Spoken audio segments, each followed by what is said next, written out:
if you have sabudana alone versus you have sabudana with curd, world of a difference. Yeah. Versus having, just a slice of bread versus sourdough bread. So wheat for me spikes my blood sugar a lot. And I have tested like 10 different flours on my continuous glucose monitor. I ate 2 rotis made with whole wheat flour, with 50 grams of whole wheat flour. My blood sugar went up by 80 points, which is like massive, right?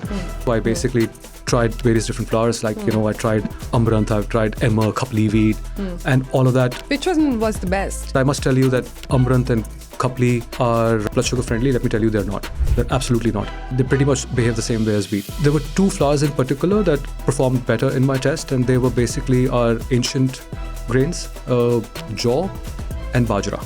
And my hypothesis is that these 2 grains went through less hybridization, and typically they go through less processing as compared to wheat.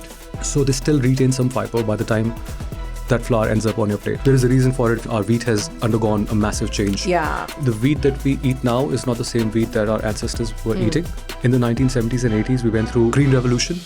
And during that time, India was actually, running short of grains. There's a gentleman called Norman Borlaug. He came up with a dwarf wheat variety to increase the yield of the wheat. Yeah. Before that, wheat plant used to be really tall, and it was prone to fall if winds were high, and so the yield was low. So basically he came up with a dwarf variety which made sure that the wheat plant would stay fairly short, and it increased the yield of the wheat, and that's how we were able to feed our hungry population. But what it also did was that hybridization of wheat changed the structure of the wheat. A lot of people tell me, hey, my grandparents have been eating this for centuries, how can it be bad? I want you to understand that what your grandparents were eating is not the same grain that you're eating today.